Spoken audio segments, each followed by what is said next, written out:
Мы сегодня читаем 6 главу Откровения Богослова.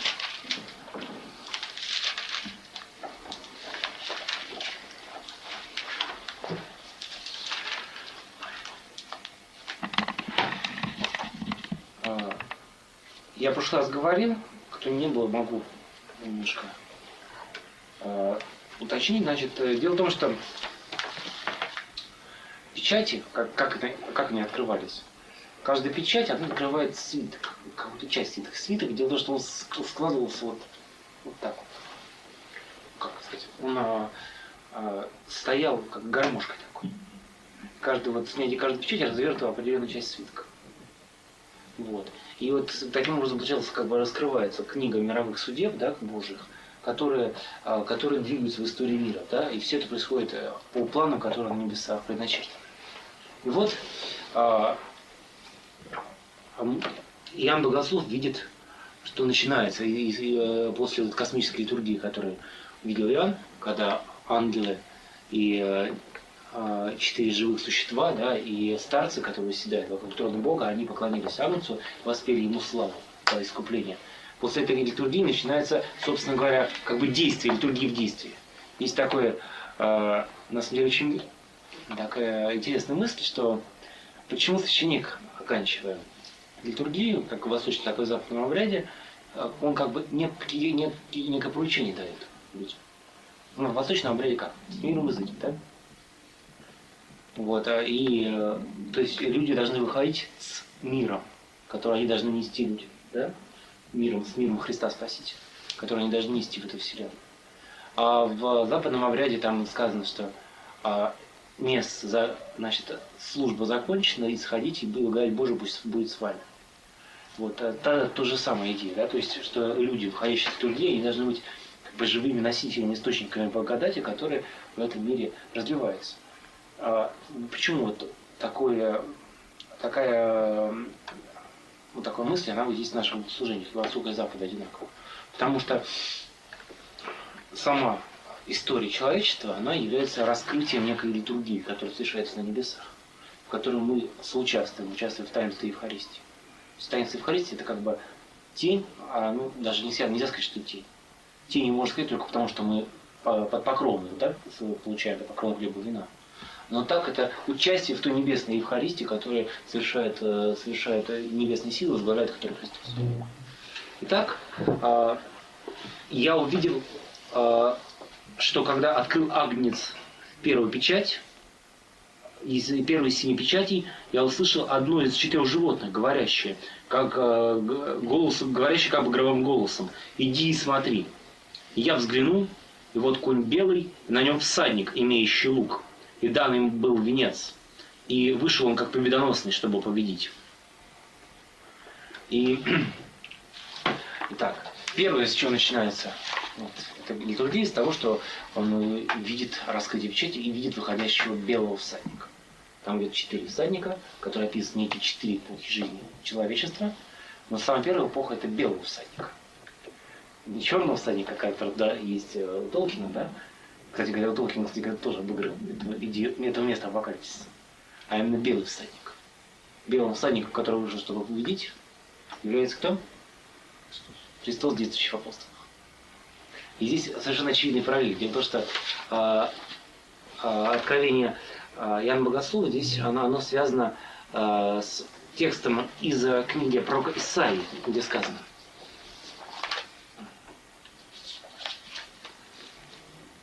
«Я знаю деяния их, говорит Бог». Это 66 глава, пророк Исаия, 18 стиха начинаем. «И мысли их. И вот я приду собрать все народы и языки, и они придут и увидят славу мою. И положу на них знамения, и пошлю из спасенных от них к народам, к Фарсис, к Пулу и Луду, к натягивающему лук, к Тубалу и Явану, на дальние острова, которые не слышали обо мне и не видели славы моей, и они возвестят народам славу мою. И представить всех братьев ваших от всех народов в дар Господу, на конях и колесницах и на носилках, и на мулах, и на быстрых верблюдах, на святую гору мою в Иерусалим, говорит Господь, подобно тому, как сыны Израилева приносят дар в дом Господа в чистом сосуде. И из них я буду брать также в священники и левиты, говорит Господь. Ибо как новое небо и новая земля, которые я сотворю, всегда будут перед лицом моим, говорит Господь, так будут и семя ваше, и имя ваше. Тогда из месяца в месяц и из субботы в субботу будет приходить всякая плоть перед лицом мое на поклонение, говорит Господь. И будут выходить и увидят трупы людей, отступивших от меня. Ибо червь их не умрет, и огонь их не угаснет. И будут они мерзостью для всякой плоти. Так Бог обещает, когда наступит знаком наступления конца времен, будет что? То, что Бог пошлет своих послов к дальним странам. В дальние страны, к народам, которые не слышали об его имени, не знают его славы. И из них Бог соберет себе новый народ. Из них соберет себе поклонников. Там перечисляются поименно народы. Фарсис, это граница тогдашнего мира, это Испания. Вот. Тулу, это дикие племена в Африке, Тулу и Луда. Лидийцы и ливийцы и туареги. Натягивающий лук. Это те же люди, которые сейчас натягивают автомат, арабы. Они всегда славились своими грабежами, поэтому их просто так называли часто. Их называли натягивающий лук, или их звали люди, бреющие виски. Вот. Еще и сказал, что к ним из них будут брать Бог поклонников. И потом он говорит, что он пошлет своих послов так, чтобы они собрали народ Божий из диких стран севера, в том числе из народа Тубала. Явана и Тубала. Народ Явана — это очень известный народ. Яваны. Нет, Явана — это народ ионийц. Греки. Яван — предок греков, но не только. Есть еще один народ, который сам говорит, что происходит от Явана. Этот народ является корейцы.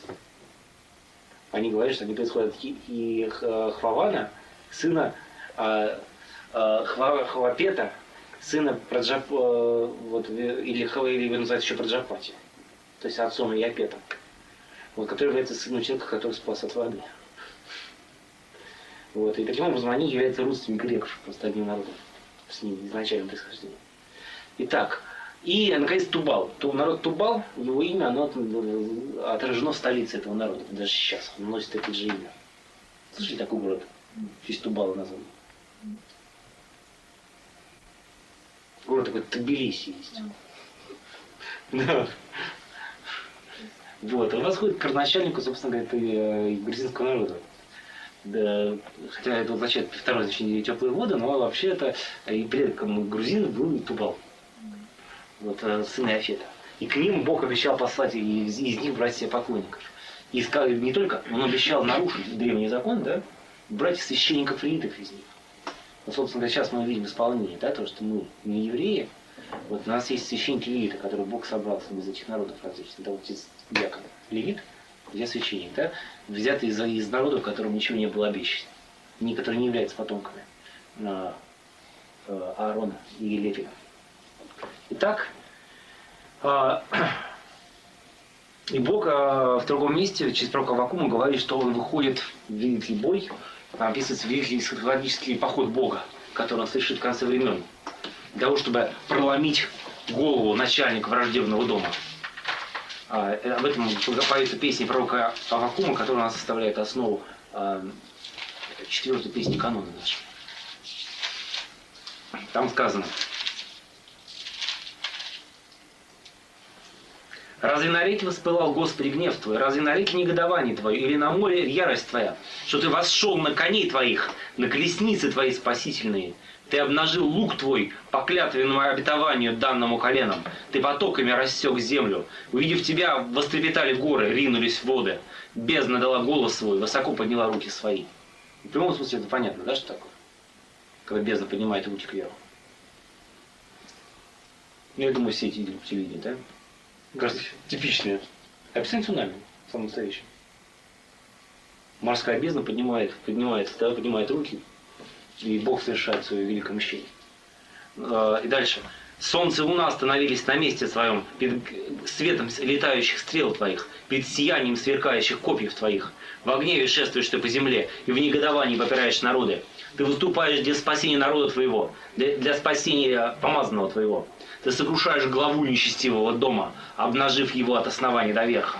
Ты пронзаешь копьями его голову вождей его, когда они как вихри ринулись разбить меня, и в радости, как бы думая, поглотить бедного скрытно. Ты с конями твоими проложил путь по морю через пучину великих вод. Как раз это описание вот Бога, идущего на великой колеснице, да, в бой, оно общего с этим, который мы видим. Белый всадник, имеющий золотой венец, который вышел уже, что победит. Вот интересно, что здесь вот этот венец, который он дал ему заранее. Не после победы, да, как обычно бывает. Но обычно как человек сражается, то он получает награду, так? А здесь белый всадник получает награду до выступления еще. Почему? Ну, потому что известно уже, чем закончится. Потому что он ее уже сделал. Понимаете? Ну да. С осуществлением получается. Ну да, это же осуществление, понимаете? На самом деле ведь интересно, что почему такая радикальная разница в эффективности проповеди апостолов и пророков? Пророки сколько бились, да? Один еврейский народ не могли обратить до конца, да? Потому что природа установлена. Да. А Христос, он посылает апостолов, да, своих вот этих коней великих, которые он смущает всю землю, да, охватывает. И вот эти и народы действительно покоряются его святому имени, потому что природа восстановлена, действительно. И поэтому выходит белый всадник, да, который выходит, чтобы победить. Но интересно, какое животное возвещает о нем. Первое из 4 животных. И Андрей Кисарийский говорит так. Думается мне, что первое животное лев означает царскую власть апостолов над демонами, как о них сказано. Вот все цари земные собрались и в другом месте поставили князей по всей земле. Вот здесь вот как раз-то лев, вот это животное лев, имеется в виду не херувим, который видит льва, да, и около трона Бога находится. Он посылает апостолов на проповедь, чтобы они своим рыком разгоняли демоническую власть. Здесь как раз вот снять первую печать говорит о чем? О апостольской проповеди по всему миру, которая действительно дошла до пределов земли, это правда. Мы знаем, что уже в 1 веке Евангелие стало известно в Китае, куда пришел Фома, в Индии, в Средней Азии, в России. Причем есть сведения, что проповедь доходила до Валаама даже. И даже есть сведения, что апостол Андрей там первую христианскую общину основал, который существовал вплоть до основания там монастыря в 9 веке. Вот. И таким образом проповедь и охватила, на самом деле, очень много. Практически охватила большую часть такого всей Экумены тогдашней. Вот другое дело, что семена восходили с разной скоростью везде. И вот, итак, и вот ему дан венец, и также ему дан что? Ему дан лук стрел. Лук — это слова Божии, которые пронзают, да, как стрела заточенная, вонзается в сердце человека, так что он загорает огнем божественной любви. Это такой образ. И он выходит, чтобы победить. И поэтому первое животное говорит голосом грома. В других не сказано, что они говорят голосом грома. Почему? Потому что весть о проповеди апостолов, она важнее всех остальных печатей. Почему? Потому что то, что они, вот то дело, которое вышли апостолы, оно является как бы сердцевиной мира. Мир существует для того, чтобы реализовалась эта задача, которую заложили апостолы в своей проповеди. Поэтому и сказано голосом грома.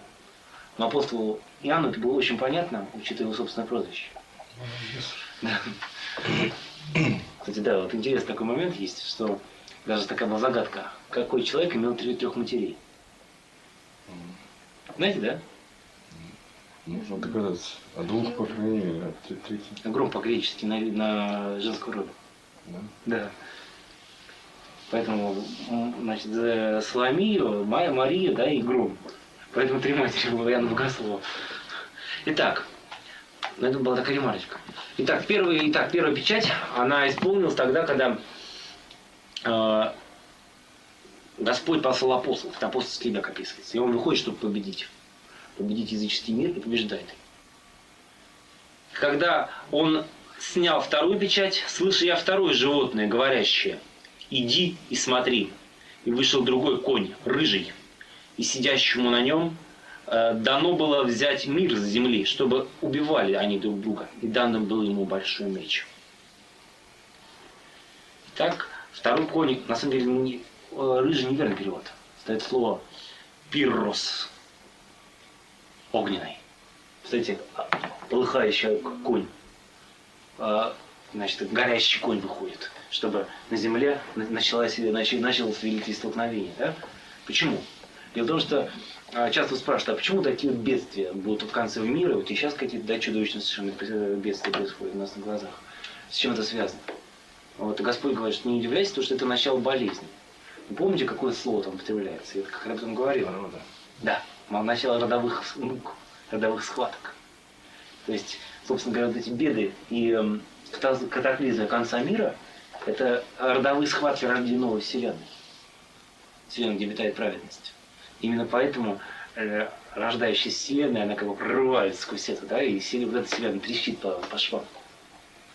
Было сказано, что вот второму животному было повелено, повелевает смотреть Иоанну. Второе животное – это телец. Наступает новая эпоха. Огненная эпоха. Так проходит через эпоху огня. И, кстати, это очень точно, да? Вторая эпоха после апостольской какая? Эра мучеников, да. Видите, как точно исполняется Писание? Прямо сквозь все века это мы видим. И ему было дано взять мир с земли. Причем сказано, что они будут так, что они будут закалывать друг друга. И был дан ему меч большой. Закалывать друг друга будут. Слово «закалывать» у нас отсылает сразу же к истории Авеля и Каина, так что Авель был заколот Каином. И отсылает нас к самому Господу, что тогда будут предавать вас родные же ваши, да, предаст же брат брата на смерть, да, и родители детей будут ненавидим всеми, отдаем мои, но претерпевший до конца, то спасется.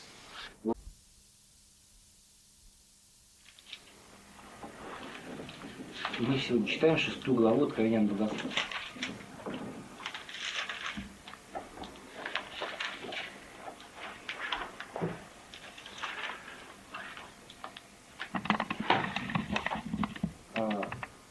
Я в прошлый раз говорил, кто не был, могу немножко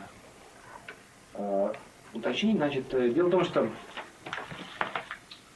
печати, как они открывались, каждая печать, она открывает свиток, какую-то часть свитка. Свиток, дело в том, что он складывался вот так вот. Как сказать? Он стоял как гармошка такой. Каждая печать развертывала определенную часть свитка.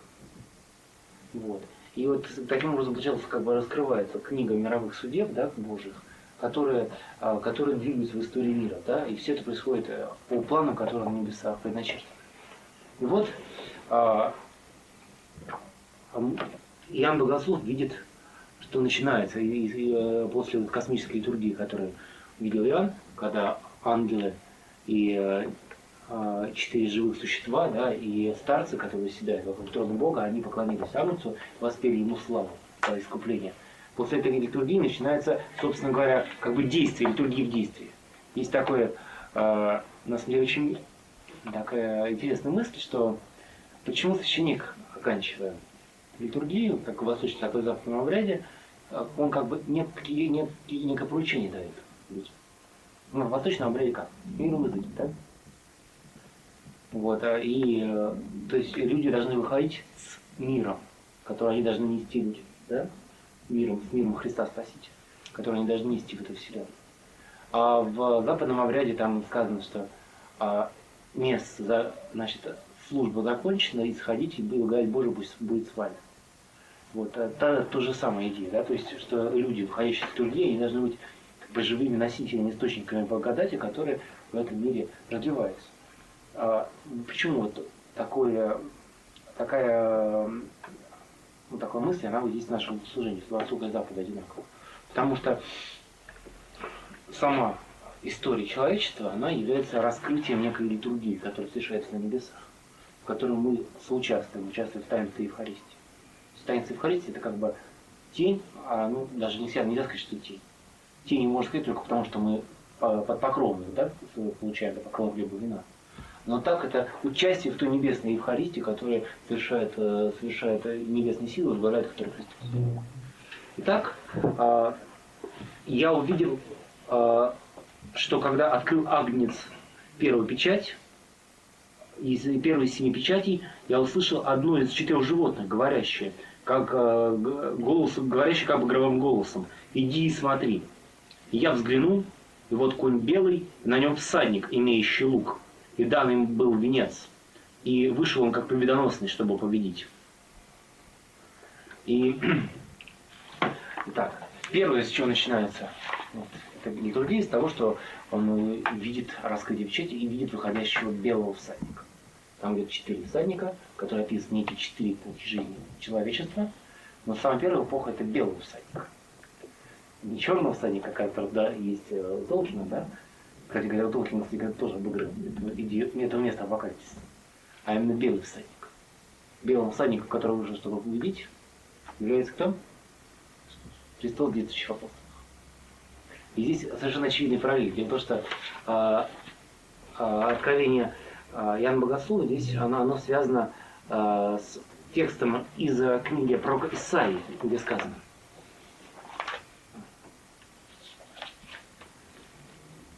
«Я знаю деяния их, говорит Бог». Это 66 глава пророка Исаии, 18 стиха начинаем.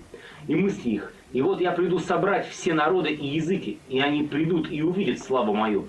И положу на них знамения, и пошлю из спасенных от них к народам, к Фарсис, к Пулу и Луду, к натягивающему лук, к Тубалу и Явану, на дальние острова, которые не слышали обо мне и не видели славы моей, и они возвестят народам славу мою. И представить всех братьев ваших от всех народов дар Господу, на конях и колесницах и на носилках, и на мулах, и на быстрых верблюдах, на святую гору мою в Иерусалим, говорит Господь, подобно тому, как сыны Израиля приносят дар в дом Господа в чистом сосуде. И из них я буду брать также в священники и левиты, говорит Господь. Ибо как новое небо и новая земля, которые я сотворю, всегда будут перед лицом моим, говорит Господь, так будут и семя ваше, и имя ваше. Тогда из месяца в месяц и из субботы в субботу будет приходить всякая плоть перед лицом мое на поклонение, говорит Господь. И будут выходить и увидят трупы людей, отступивших от меня. Ибо червь их не умрет, и огонь их не угаснет. И будут они мерзостью для всякой плоти. Так Бог обещает, когда наступит знаком наступления конца времен, будет что? То, что Бог пошлет своих послов к дальним странам. В дальние страны, к народам, которые не слышали об его имени, не знают его славы. И из них Бог соберет себе новый народ. Из них соберет себе поклонников. Там перечисляются поименно народы. Фарсис — это граница тогдашнего мира, это Испания. Вот. Тулу — это дикие племена в Африке, Тулу и Луда. Лидийцы и туареги. Натягивающий лук — это те же люди, которые сейчас натягивают автомат, арабы. Они всегда славились своими грабежами, поэтому их просто так называют часто. Их называли натягивающий лук, или их звали люди, бреющие виски. Еще и сказал, что к ним из них будет брать Бог поклонников. И потом он говорит, что он пошлет своих послов так, чтобы они собрали народ Божий из диких стран севера, в том числе из народа Тубала. Явана и Тубала. Народ Явана — это очень известный народ. Явана. Нет, Явана — это народ ионийц, греки. Яван — предок греков, но не только. Есть еще один народ, который сам говорит, что происходит от Явана. Этот народ является корейцы. Они говорят, что они происходят и Хвавана, сына Хвапета, сына или его называют еще Праджапати, то есть отцом Иопета, который является сыном человека, который спас от воды. И таким образом они являются родственниками греков, просто одним народом, с ним изначальным происхождением. Итак, и, наконец, Тубал. Народ Тубал, его имя, оно отражено в столице этого народа. Даже сейчас он носит это же имя. Слышали такой город? Здесь Тубал назван. Город такой Тбилиси есть. Он восходит к родоначальнику, собственно говоря, грузинского народа. Да, хотя это означает второе значение теплые воды, но вообще это и предком грузинов был и Тубал. Вот сын Иофета. И к ним Бог обещал послать из них брать себе поклонников. И сказал, не только, он обещал нарушить древний закон, да, брать священников левитов из них. Вот, собственно, сейчас мы видим исполнение, да, то, что мы не евреи. Вот у нас есть священники левиты, которые Бог собрал из этих народов различных. Да, вот из диакона. Левит, где священник, да, взятый из народов, которым ничего не было обещано. Которые не являются потомками Аарона и Левина. Итак, и Бог в другом месте, через пророка Аввакума, говорит, что он выходит в великий бой, описывается великий эсхатологический поход Бога, который он совершит в конце времен, для того, чтобы проломить голову начальника враждебного дома. Об этом поется песня пророка Аввакума, которая у нас составляет основу 4-й песни канона нашей. Там сказано: «Разве на реке воспылал, Господи, гнев Твой? Разве на реке негодование Твое? Или на море ярость Твоя? Что Ты восшел на коней Твоих, на колесницы Твои спасительные? Ты обнажил лук Твой по клятвенному обетованию, данному коленам. Ты потоками рассек землю. Увидев Тебя, вострепетали горы, ринулись в воды. Бездна дала голос свой, высоко подняла руки свои». В прямом смысле это понятно, да, что такое? Когда бездна поднимает руки кверху. Я думаю, все эти видели по телевидению, да? Кажется, типичное описание цунами, самое настоящее. Морская бездна поднимает руки, и Бог совершает свое великое мщение. И дальше. Солнце и луна остановились на месте своем, перед светом летающих стрел Твоих, перед сиянием сверкающих копьев Твоих. В гневе шествуешь Ты по земле, и в негодовании попираешь народы. Ты выступаешь для спасения народа Твоего, для спасения помазанного Твоего. Ты сокрушаешь главу нечестивого дома, обнажив его от основания до верха. Ты пронзаешь копьями его голову вождей его, когда они как вихри ринулись разбить меня, и в радости, как бы думая, поглотить бедного скрытно. Ты с конями твоими проложил путь по морю через пучину великих вод. Как раз это описание вот Бога, идущего на великой колеснице, да, в бой, оно общее вот с этим, который мы видим. Белый всадник, имеющий золотой венец, который вышел уже, что победит. Вот интересно, что здесь вот этот венец, который он дал ему заранее. Не после победы, да, как обычно бывает. Но обычно как? Человек сражается, то он получает награду, так? А здесь белый всадник получает награду до выступления еще. Почему? Ну, потому что известно уже, чем закончится. Потому что он ее уже сделал. Понимаете? Ну да. Осуществление получается. Да, это же осуществление, понимаете? На самом деле это интересно, что почему такая радикальная разница в эффективности проповеди апостолов и пророков? Пророки сколько бились, да? Один еврейский народ не могли обратить до конца, да? Это же природа установлена. Да. А Христос, он посылает апостолов, да, своих вот этих коней великих, которым он смущает всю землю, да, охватывает. И вот эти и народу действительно покоряется его святому имени, потому что природа восстановлена, действительно. И поэтому выходит белый всадник, да, который выходит, чтобы победить. Но интересно, какое животное возвещает о нем. Первое из 4 животных. И Андрей Кисарийский говорит так. Думается мне, что первое животное лев означает царскую власть апостолов над демонами, как о них сказано. Вот все цари земные собрались и в другом месте поставили князей по всей земле.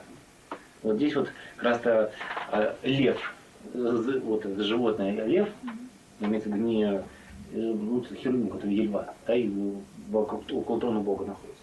Он посылает апостолов на проповедь, чтобы они своим рыком разгоняли демоническую власть. Здесь как раз вот снять первую печать говорит о чем? О апостольской проповеди по всему миру, которая действительно дошла до пределов земли, это правда. Мы знаем, что уже в первом веке Евангелие стало известно в Китае, куда пришел Фома, в Индии, в Средней Азии, в России. Причем есть сведения, что проповедь доходила до Валаама даже. И даже есть сведения, что апостол Андрей там первых христианских общин основал. который существовал вплоть до основания там, монастыря в IX веке. Вот. И таким образом проповедь и охватила, на самом деле, очень много. Практически охватила большую часть такого, всей Экумены тогда же. Вот другое дело, что семена восходили с разной скоростью везде. И вот, и так, и вот ему дан венец, и также ему дан что? Ему дан лук стрел. Лук — это слова Божии, которые пронзают, да, как стрела заточенная, вонзается в сердце человека, так что он загорается огнем божественной любви. Это такой образ. И он выходит, чтобы победить. И поэтому и первое животное говорит голосом грома.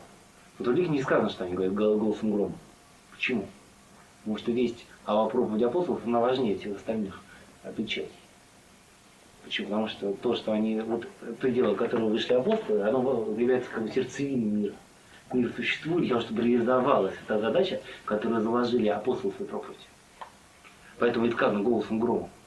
Но апостолу Иоанну это было очень понятно, учитывая его собственное прозвище. Кстати, да, вот интересный такой момент есть, что даже такая была загадка. Какой человек имел трех матерей? Знаете, да?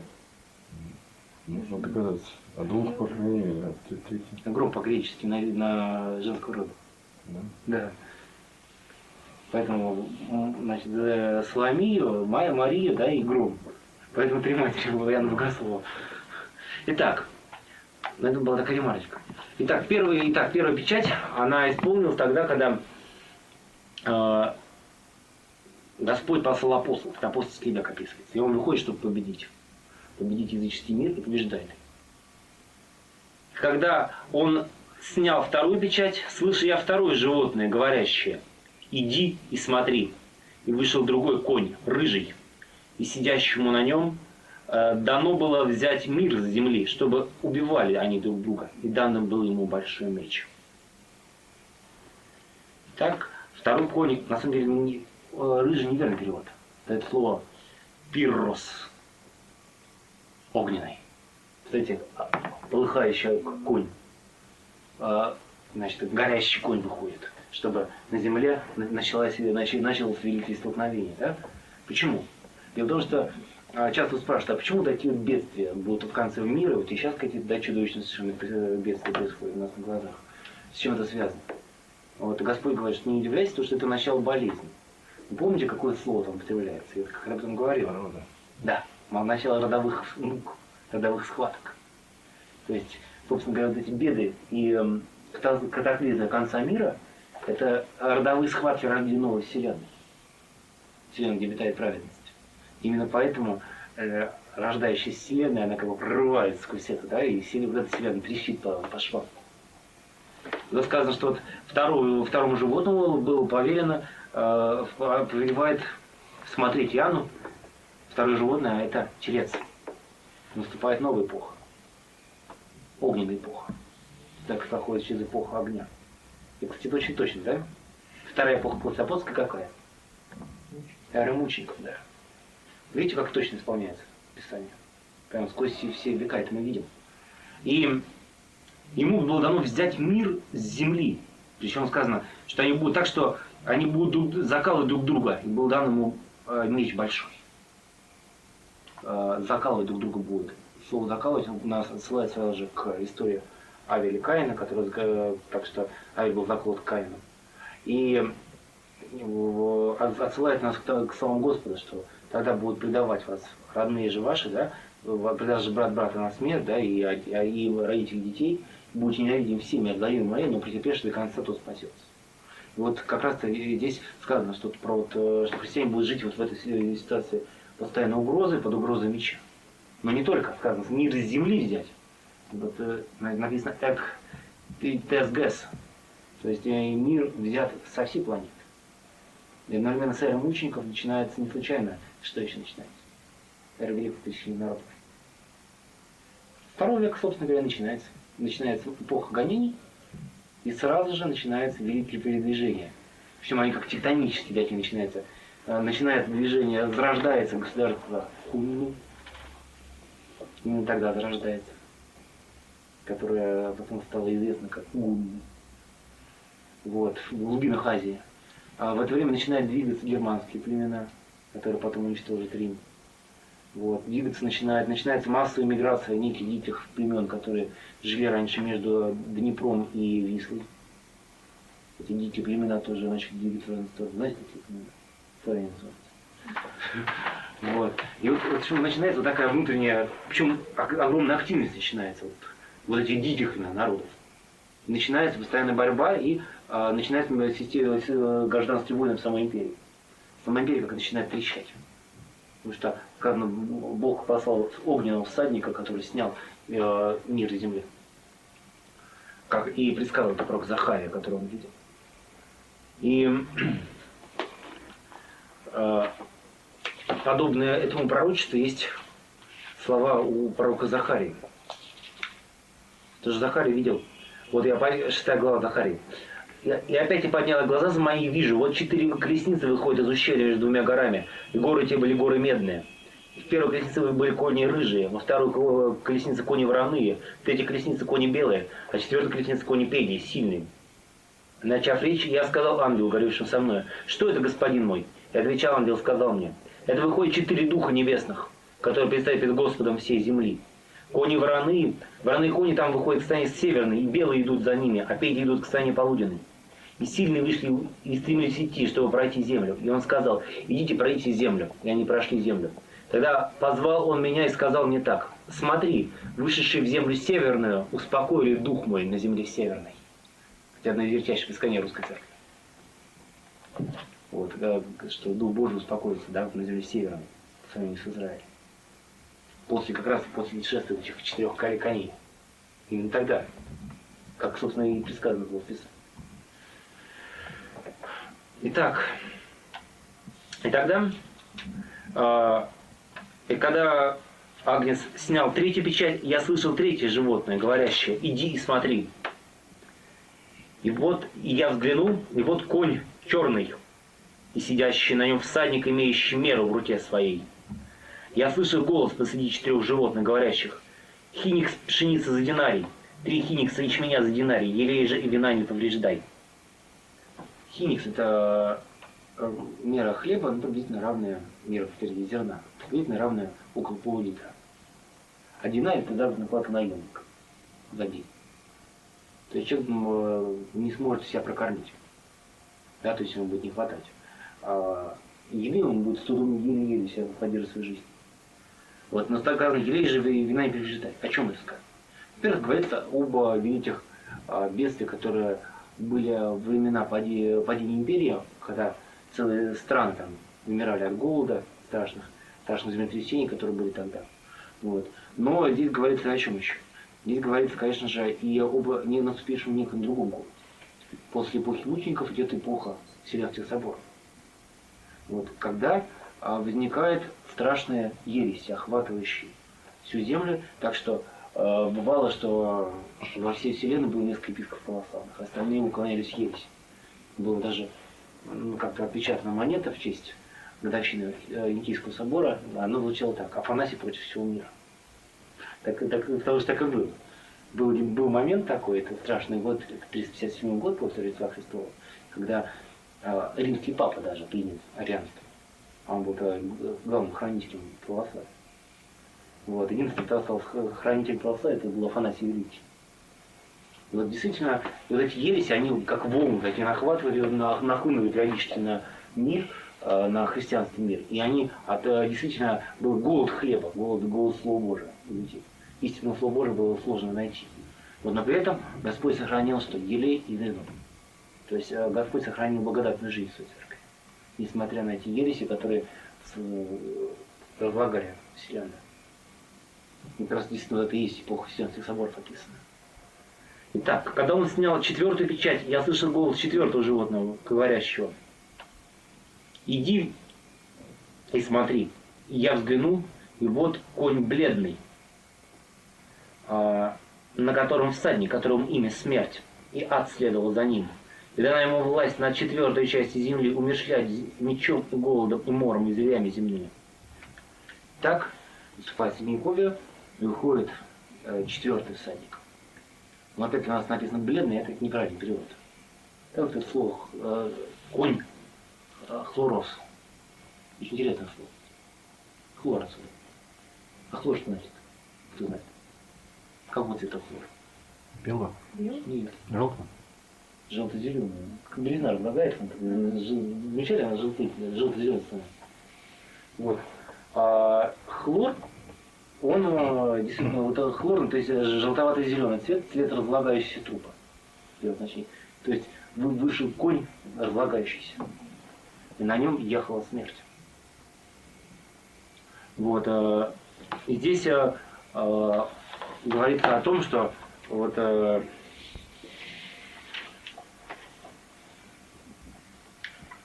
значит, если жертва говорила, в жертве говорила телец, да, об эпохе Вселенских соборов, а вот в мраке ереси говорил человек, живой, да, животный человек, то об коне, который выходит, коне со смертью, говорит животное орел. Если же орел употребляется в другом смысле, да? Орел не только птица, которая очень высоко летает, но еще птица, которая является хищником. Орлы, кстати, правда, падали не питаются, в отличие от стервятников. Да, в этом отличие. Орел питается только живым мясом. И вот, и как раз-то Андрей Кисаревский говорит, высокий полет и стремительное падение на добычу четвертого животного орла указывает на то, что язва приходит свыше от гнева Бога, в отомщению благочестивых и в наказание нечестивых, если только они обратятся через исправление к лучшему. То есть эти кары приходят, чтобы отомстить тем людям, которые гнали нечестивцев, гнали христиан. Да? Кстати, интересно, по этим всадникам я не буду четко утверждать, но очень похоже, что есть некий всадник такого зеленоватого цвета. Цвет очень интересный, да? Зеленоватый. Ислам?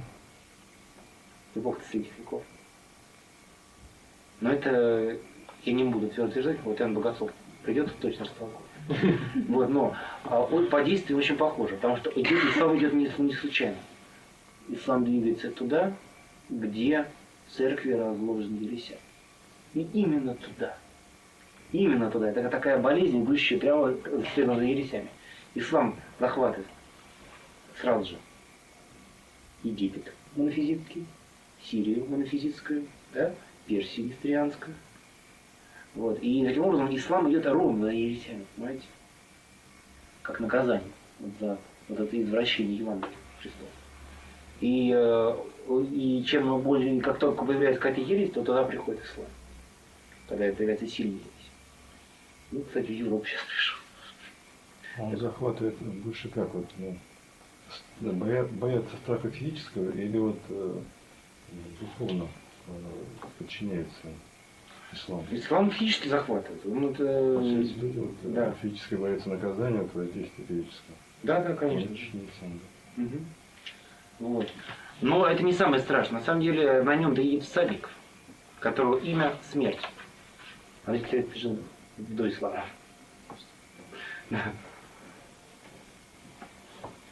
Вот, он связан с более ранними событиями. Поставил, что ли? Вороной конь. Черный. Черный. Вороной это просто название масти, но написано именно черный. Белый, огненный, Мелос. То есть именно черный. А потом труп. Труп коня разлагающийся выходит. И на нем сидит смерть. Это очень хорошо, вот Надюжевск, когда известно гравюре 4 всадника, да? Как это разлагается Римская империя? Разлагается, ну да, и Римская империя разлагается, но здесь, как говорится, о разложении внутреннего людей, да? Которое происходит от ереси. Ересь это есть разложение людей, это некий труп христианства. Как Господь сказал, да, что всякое, кто не приносит плода, да, то его отсекает, и он после этого засыхает, и того же бросает в огонь. Кстати говоря, вот, именно поэтому случается у нас, что человек сначала может еще казаться листики зеленые, да, а внутри уже нет ничего, это уже труп того разлагающийся. Постепенно, жизнь уходит постепенно, распадается. Получается, конь это как бы символ того, что движет человеком, человечество, да? Да. Вот, духовно. И вот сказано, и сидящий верхом на нем имеет, которому имя смерть, всадник. То есть четвертый всадник имеет собственное имя смерть. Причем стоит даже в многих рукописях стоит не просто смерть, а Фанатос. То есть смерть большой буквы. В это время появляется, на самом деле, кроме внешней угрозы, да, которая наказывает распространение присутствия Земли, происходит более страшные вещи. Сказано, что и за ним следовал ад. И была дана им власть над четвертью земли убить мечом, голодом и смертью и зверями земли людей. То есть, кроме вот этой внешней, да, какой-то тиранической угрозы, которая захватывает весь мир, происходит выход адских сил. И на это время появляются действительно адские ереси. То есть все ереси адские, да, но некоторые, большая часть ересей, возникавших в эпоху Вселенских соборов, они все-таки были, как мы сказали, сохраняли некий костяк христианской догматики. Да? То есть признались, что они троицы, признали творение мира. Да? Еще буквально не богоборство. Да. Вот, а тут возникают именно богоборческие ереси, именно чудовищные.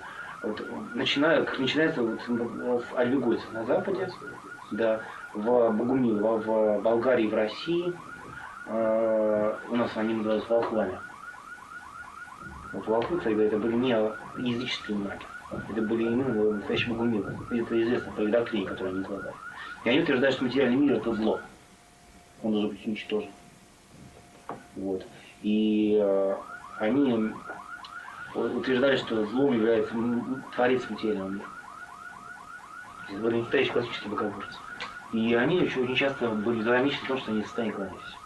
За ними идут ряд других движений, например, очень близко примыкает такое движение, связанное с неким франциском Азийским. Ранние францисканцы, они очень близко были к манихеям. И они ушли в манихейство, большую часть своей. Те, кто не вошли в орден, они ушли в манихеи, собственно говоря. Вот. И потом вот это манихейское движение перерастает на Западе в мощнейшую такую ересь именем протестантизма. Она была связана непосредственно с манихеями, они тут с ними связаны. У нас духовный приятель, они говорят вальденцы, а вальденцы манихеи, между прочим. Вот. Собственно, протестантизм связан корнями и не только корнями. Но на самом деле он даже и духовной практикой связан с вражескими делами. Как известно, Лютер он говорил так, что когда тебя дьявол бывает грешить, и потом тебя запутают с Божьей карой, ты сгреши на зло дьявола. А он скажет, а я спасен уже. Хорошая довольно-таки такая. Потому что, говорит, тебя дела плоти скрыть не могут. А, кстати, это манихейская идея, между прочим. И возникла она у Лютера не случайно. Да, Николай, это классический совершенно. И возникла она не случайно, потому что дело в том, что он учился с очень хорошими товарищами в университете. Да. У него там были профессора и учителя, и его товарищи были, которые, во-первых, которые очень увлекались каббалистикой. Да, натурально, самый классический. Вот. И таким образом, то есть вот эти учения смерти начинают возникать. И оттуда возникает и Ренессанс. Да, это просто чудовищное, на самом деле, явление возрождения, когда люди делают именно настоящий вызывает просто падших духов. Вот видели, наверное, знаменитые картины Ренессанс? Там Боттичелли, там, да, других там из великих художников. Дело в том, что надо помнить, что очень много из этих картин, на самом деле, это просто идолы. Не в переносном, а в прямом смысле. Но то, что деятели Ренессанса, они возродили древнюю технику, которая существовала в языческом мире. Они возродили технику оживления изображений. Существует техника, она даже сейчас существует, я даже знаю основу, вам говорить не буду какие. Вот. Существует определенная технология для того, чтобы к определенному изображению привязать некого духа, одушевить. Вот. Существуют вот эти вот вещи, они действительно работающие. Прям как портрет, это самый, Гоголь, помните? Ну, там есть, на самом деле, это все, как бы, профани... то есть это известные, как бы, и практики, которые стали просто известными, то есть они как бы профанировали что угодно, да, если угодно. Но практика оживления идолов, там, картин и так далее, она существовала. Вот, в частности, например, вот эти дворцы, которые имели там, великие там, деятели времен дождей, там Медичи, например, там, да, добрые такие были люди. Борджи еще были добрые, семейка была такая хорошая. Вот. И там другие, там, Пикаделло Мирандола и другие деятели, они вот их строили, причем росписи эти были построены по принципу вот этих неких сакральных изображений. В частности, вот Боттичелли весь насквозь магический. Все картины Боттичелли были созданы им в сознании как талисманы. И прошли следующую технологию. В привязке. Всякие Венеры, Афродиты, это же не просто. Да, он напрямую связан с Венерой и Афродитой, и так вот связан. По вторым технологиям причем. Это не картинки. Ну, красительные, картины висят. Тоже как-то связано. Там подбиралась цветовая гамма и так далее. То есть такие же технологии с иконами делали. Так называемые Они картины. вкладывали другие способы. Да. То есть, когда говорят, что они там, когда обвинили православные обвиняли, то, что они делают вместо икон там идолов, они говорили правду. То есть, буквально в смысле правду. Не переносно, понимаете?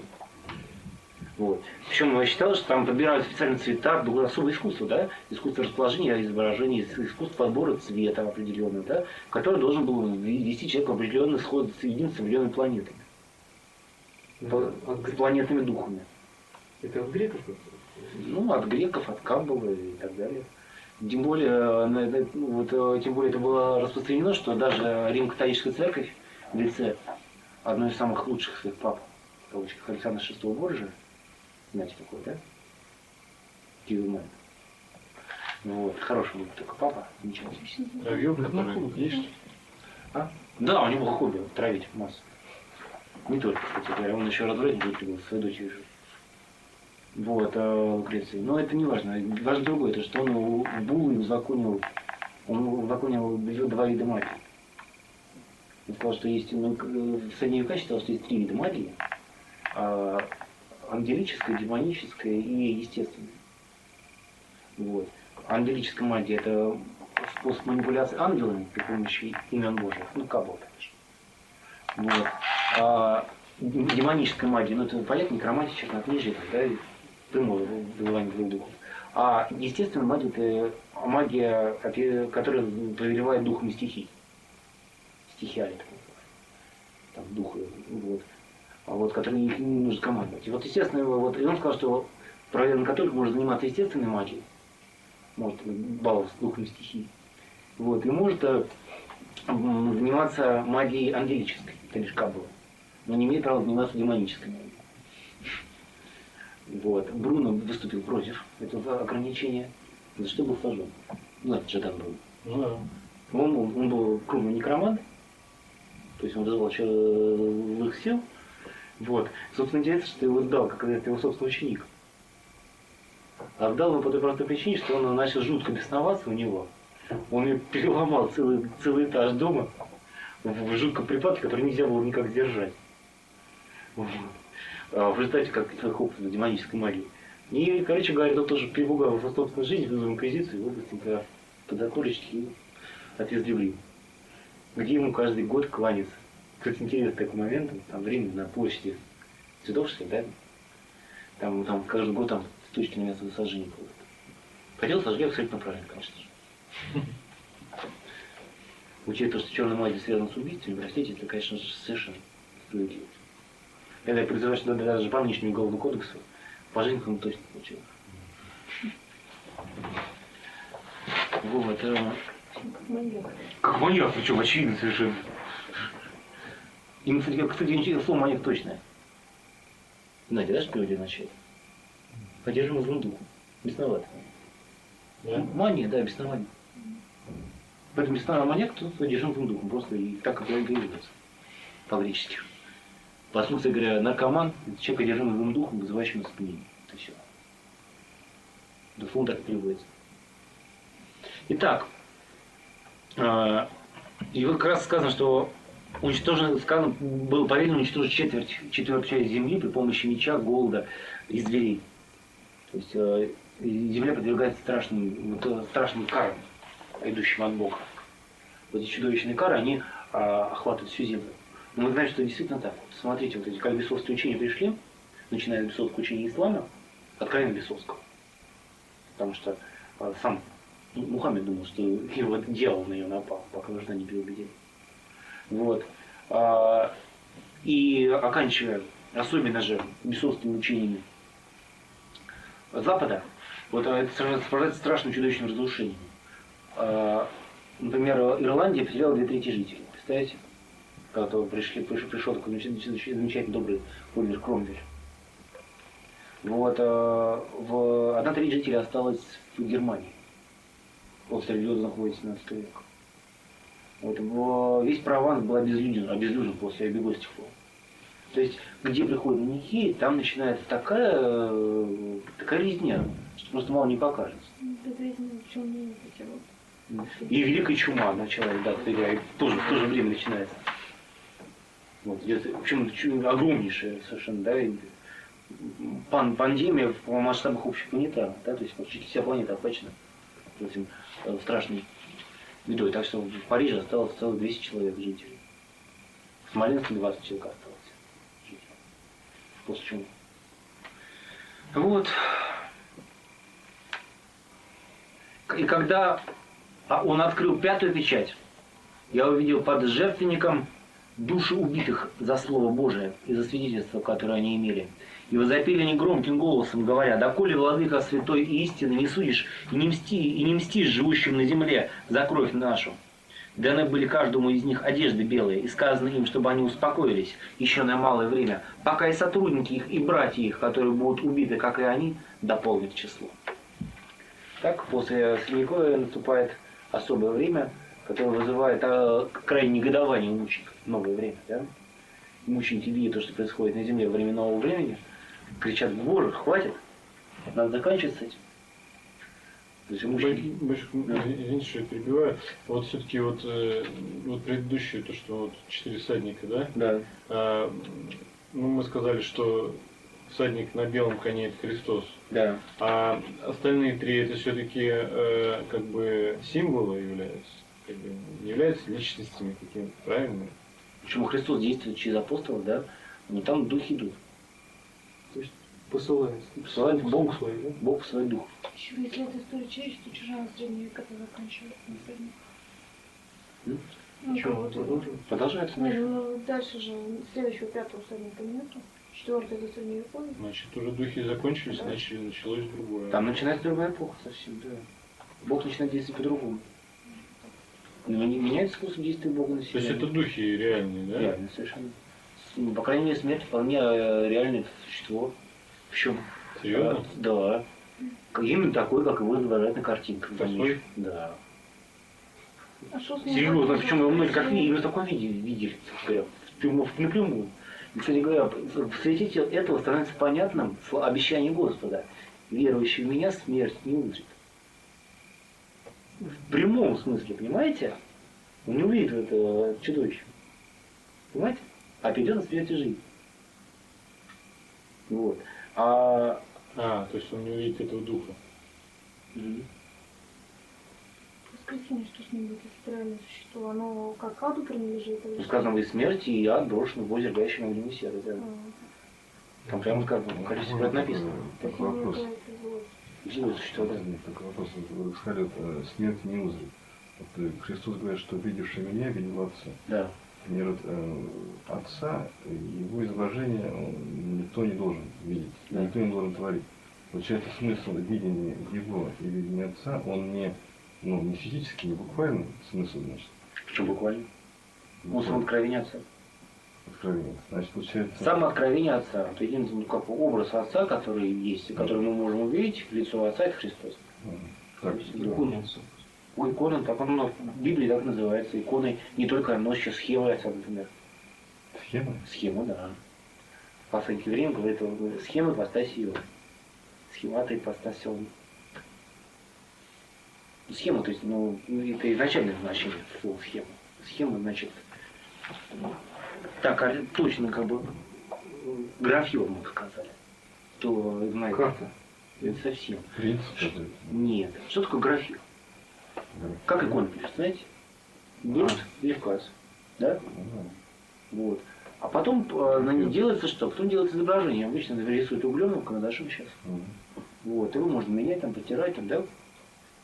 Вот.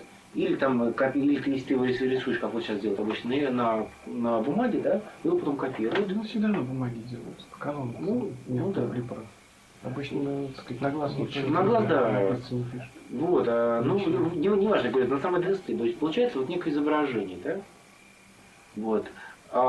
И оно может быть меняться, можно его подправить, да, до тех пор, когда же окончательно изображение сделано, уже в карандаше, тогда оно прочерчивает специальным... Процарапывает, да, такой специальная вещь есть, ну, не знаю, там, шилом там, или еще что-то. Вот это процарапанное изображение, оно потом стирается вот этот, стирается, собственно говоря, Уголь, графит. уголь, да.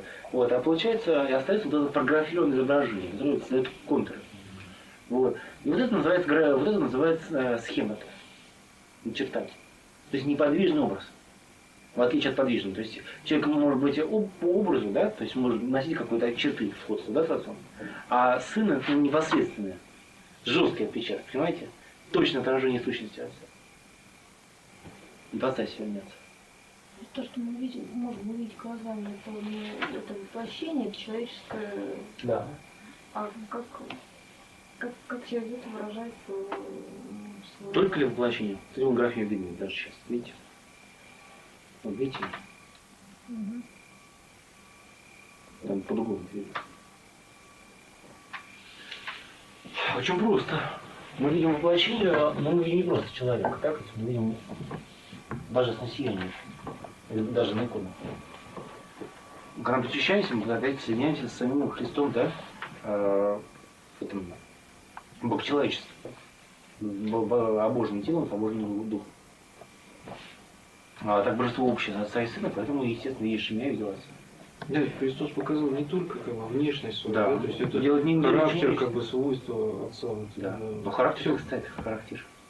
В одно из названий характера. Характер Отца. Да, характер Вот, то есть вот Христос показал, каким должен быть вот, Твою волю отца. Не только и силы показал. человек, который... Силы. Нет, он показал Отца больше, чем просто характер. Он показал его сущность, да, вот, его сущностные свойства. И нравственные, да, как мы говорим, да, и Ну, онтологические. все свойства Отца. Но чтобы это узнать, нужно это все видеть, но общаться. Да. А мы общаемся. Где-то молитва есть такая очень хорошая учение. Вот. Да, вот Силуан Афонский делает. Он увидел как бы... А Конечно, он не просто изображение увидел. Он... Да. Видение предполагает некое общение с видимым, с тем, что ты видишь. Это все. Ну, элементарно, но даже когда мы идем по улице, да, ведь мы же не все видим. Хотя в глаза нам попадает гораздо больше, чем мы видим. Реально, так? Когда человек задумается, он может там люди даже не увидеть. Хотя то есть он глазами увидит его, но само не заметит, так? То же самое. То есть у нас, для нас видение не только процесс глаза, да, это процесс созерцания определенного волевого, соединяющегося человека с тем, что он созерцает. Поэтому существует такое правило об охране глаз, да? Об охране еще значит, чтобы никакое зло не проникало через эти глаза. Или там через ноздри, уши и так далее. Еще можно вот так вот, неверующие люди, например, даже, вот, которые богоборцы, они же видят икону, да? Да. Они даже могут читать Евангелие, Икона но при не этом видит. они не могут увидеть Христа. То есть, Они видят не икону, а произведение искусства 14 В века. том-то и дело, да. Вот, в этом есть разница. То есть, Да, вот, память литературы, можно да. увидеть, а можно смотреть и не видеть. Ну да, но слово видеть, она предполагает именно контакт. Она предполагает именно контакт, разумный, личный. Итак, давайте подробнее посмотрим. Итак, когда открывает Христос пятую печать, Иоанн не видит то, что происходит на земле, он видит реакцию на то, что происходит на земле в небесах. Он видит, что под жертвенником находятся души закланных из-за слова Бога и из-за свидетельства, которое они имели. То есть души мучеников. Они находятся под жертвенником. Поэтому у нас сейчас под престолом, да, под нашим жертвенником, где приносят жертву Господу, всегда лежат мощи мучеников. Или под ним, или в антимисе, который лежит на престоле. Но почему под жертвенник? Ну, дело то, что надо делать. Как происходит ритуал принесения жертвы? Закалывается, да? Жертва потом. Сжигается потом. А что скоро делается? Сливается. Куда она наливается? В землю. Наливается на рога жертвенника. А, да. Скоропят там вроде. Спускается вниз, да? А душа у животного где? В крови. Кровь, знаете? Пролита какая, очевидно совершенно. Они уже принесли свою жертву, да? И потому они находятся перед жертвенником Бога. И жертва, которую они здесь создали на земле, была принята уже Богом. Потому что жертва, значит, считается принятой с момента храпления на рога жертвенника. Собственно говоря, если там у жертвенника сломать рога, он перестанет быть жертвенником. Точно так же, как, например, если у иконы стереть лик и надпись, ее нельзя прочитать, знаете, да? Икона с нечитабельным изображением и с несозерцаемым ликом, она ее недопустимо читать. Догмат Всемирного Вселенского собора. То, что мы задаем честь не материи, да, а именно изображению. Вот. И вот эти души, реальные души мучеников, заколотых из-за слова Бога и свидетельства, которые они имели, они находятся под жертвенником, пребывают перед лицом Бога. И они закричали голосом громким, говоря: «До какого времени, владыка святой и истинный, не судишь и не взыскиваешь кровь нашу с обитающих на земле?» Причем интересно, они его называют тремя именами отдельно. Владыка, большой буквы, о деспотис, о агиос и ка алифинос, то есть истинный. Владыка святой истинный. Здесь святой истинный под одним общим артиклем. Да? Здесь они говорят, что ты, во-первых, властелин мира, да? Поэтому ты можешь искать. Ты святой, ты, значит, никогда со злом не смиришься. И истинный, то есть ты никогда не меняешь своих решений. Почему же ты не мстишь? Вот желание мстить, мести, на самом деле, оно бывает и правильно. Видите, как вот у мучеников. Почему? Потому что они видят, что на земле творится такое беззаконие, которое наступило после Средневековья, что они говорят, что думают, что наступило время суда. То есть нужно уже стирать с лица земли всех обитателей за то, что они несут на себя кровь этих мучеников.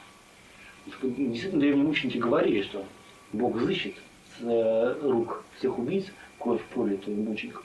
Когда вот это святых Перпетуи и с ней пострадавших вывели на арену, один из мучеников по имени Сатир, он, когда их проводили мимо трибуны, где сидел судья, он ему крикнул: «Ты посмотри в мое лицо.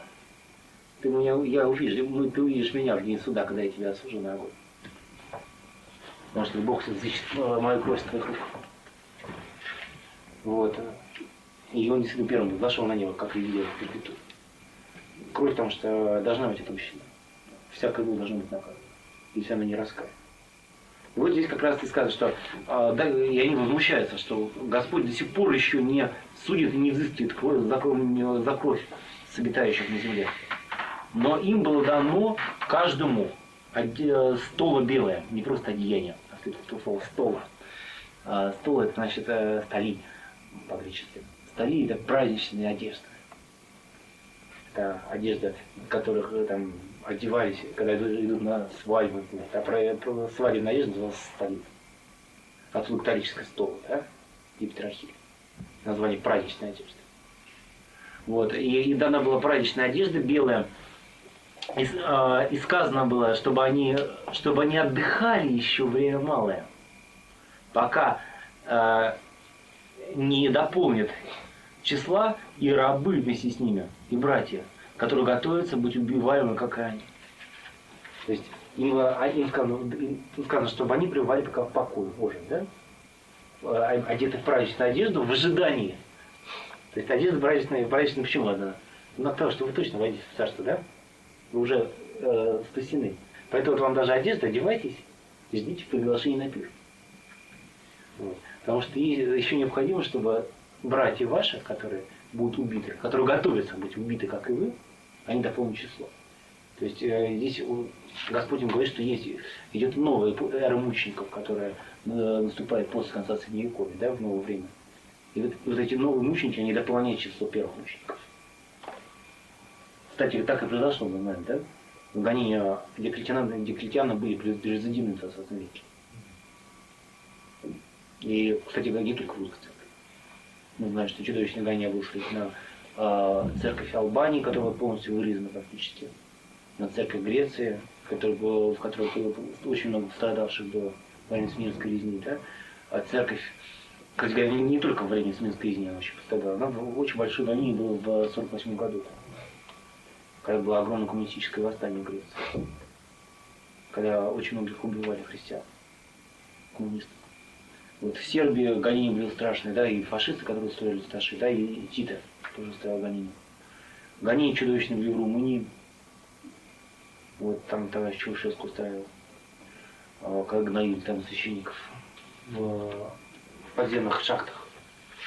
И вот волна гонения накрыла действительно весь мир. Почему? Потому что они дополняют число. Китай, да, с этого начинал, да, с Китая. То есть общемировая волна гонения пришла. Потому что у Бога было в Божьих планах было дополнить число мучеников, которые должны быть украшением и вершиной церкви христиан Христов. Вот интересно, что основное, как бы, для нас основным видом праведности является мученичество. Есть мученичество. Вот, например, монашеское называется. Монашеское называется добровольным мученичеством, да? Когда человек в течение многого времени свидетельствует Слово Божие. То, что мученик не тот, кого мучают, да? А мученик тот, кто свидетель, кто несет Слово Бога, да, и свидетельствует воскресение Христова. Вот. У ирландцев, в Ирландской православной церкви еще древней, было представление 3 видов мученичества. Красным, белым, зеленым. Красное мученичество понятно, да? Мученичество крови. А белое, значит, зеленое мученичество тоже понятно. Это мученичество в лесах. Ну, то есть монашество, да? Отшельники, подвижники и так далее. А белое мученичество это такой вид подвига, когда христианин во имя Христова уходил из своего племени, из своего клана, да? А для них это очень ценно было. Они жили кланной системой. Из своего рода уходил миссионером. Причем он должен был идти миссионером в самую дичь, как германцам, или как славянам, к русским, например. Вот. И вот это называлось белым мученичеством. Но она, правда, часто красным. Ну да. Получается, пост это же тоже как монашество. Пост это же тоже как монашество. Пост? Да. Пост это не монашество. Пост это состояние христианина. Ну, именно большие посты вот такие. Пост это состояние христианина. Если человек Состояние. Пост, когда человек стоит на посту, с берданы там, да, охраняйского, вот, вказ своей души, в котором лежит там сокровище, даже специально опечатано, пломбировано. хочет лечь, подушку положить.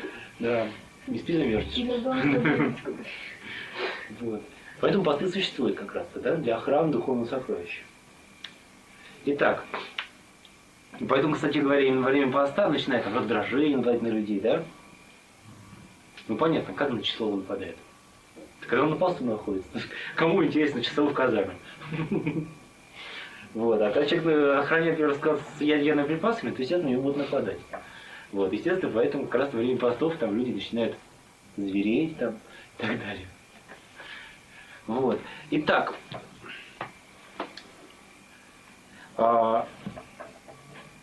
и когда он снял 6-ю печать, я взглянул, и вот произошло великое землетрясение, и солнце стало мрачно, как волосеница, и луна сделалась, как кровь, и звезды небесные пались на землю, как смоковница, потрясаемая сильным ветром, роняет незрелые смоквы свои, и небо скрылось, свившись, как свиток, и всякая гора и остров сдвинулись с мест своих.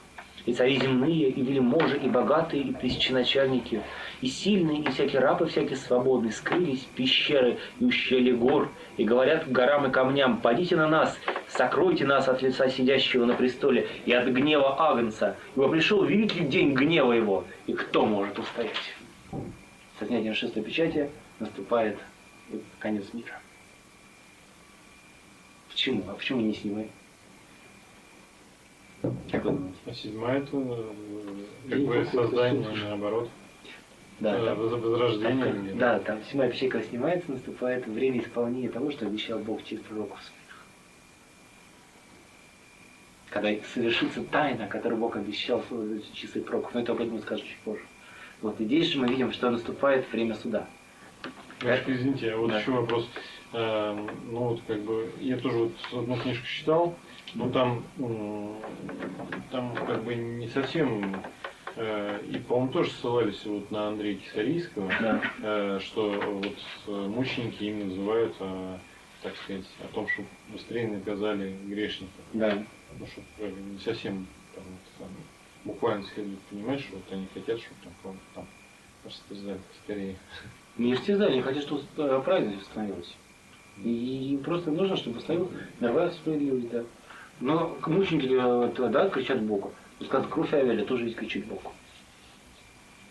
Голос крови брата пьет ко мне от земли, да? Вот. И вообще грех, он требует отмщения. Вопль Содомский и Гоморский, который восходил к Богу, да, это тоже вопль был. Ну, многие вот святые Я мученики, они же, так сказать, молились за своих губителей Да. и как бы не... Но опять-таки, чтобы они покаялись, а не то, чтобы они, оставшись нераскаянными, были такими же, понимаете? Ну, понятно. Здесь речь не о том, что там нужно там всех крошить в мелких работах, а о том, что если человек не раскаян, то он получит кару, и это справедливо, необходимо, без этого никак нельзя. А вот жертвенник, о котором идет речь, он находится в неком небесном храме, да? Да. Вот в том, который Моисей видел, то есть Тот Киев, самый, да, по его образу. Получается, этот храм находится за пределами Нового Иерусалима, это в нем как бы храма не будет. То есть, как бы, А есть сам Новый отдельно Иерусалим Новый- есть. Как же? То есть это одно и то же? Ну, с разных точек зрения. Как сказать, храм не будет. Потому что там Бог содержитель храма его и Агнец. А храм будет. Только Бог. Он там сказал, что Да. восседает. Нет, и сам, потому что сам Господь Бог, храм его, и Агнец. Теперь напрямую сказать.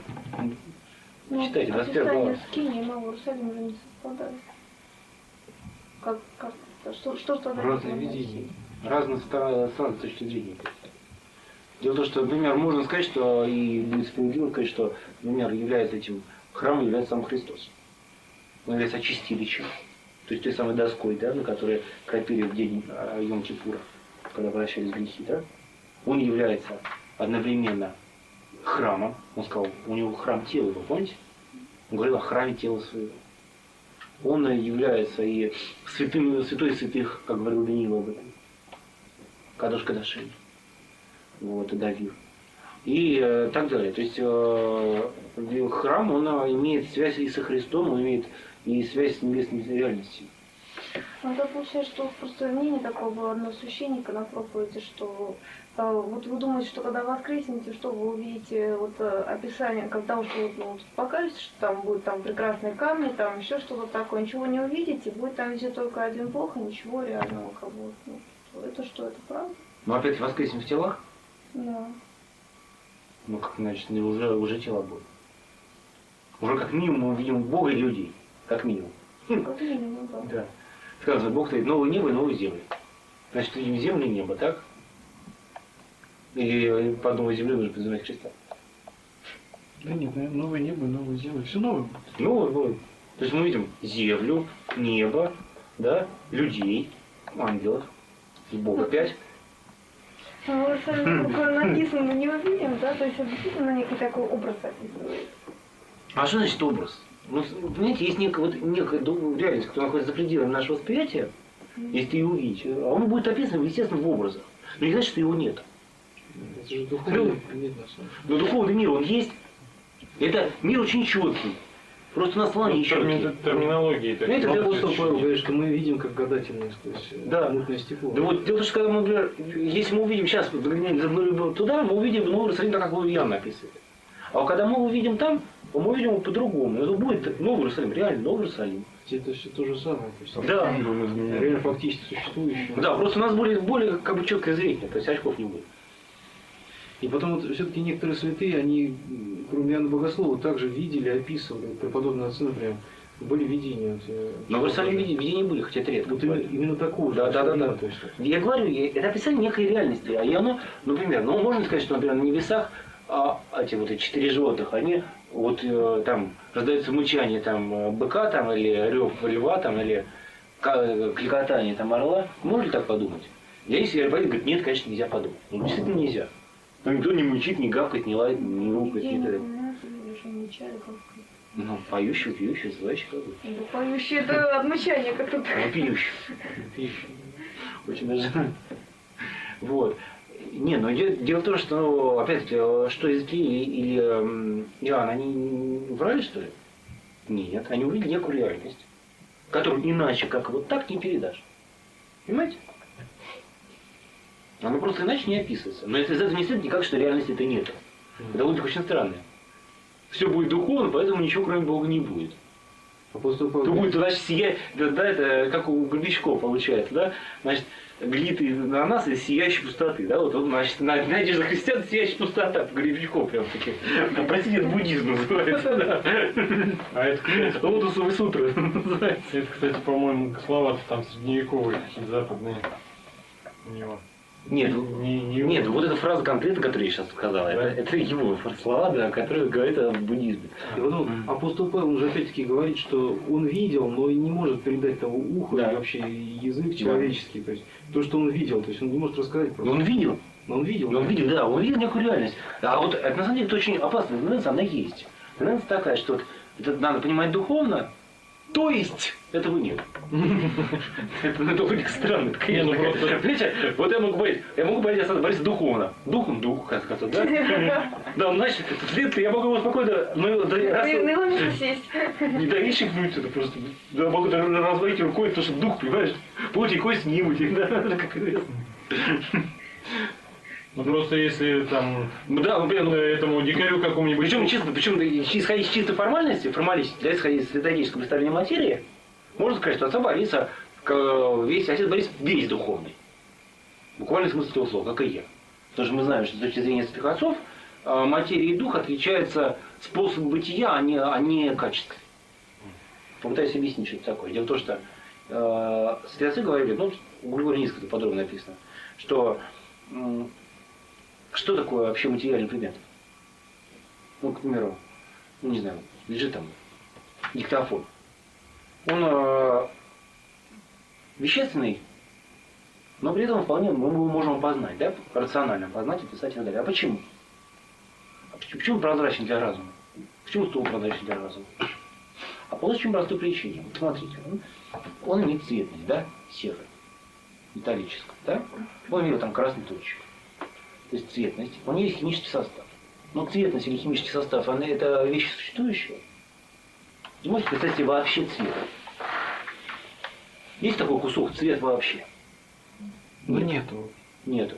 Есть Некая частота, да, Да. световых волн. Вот.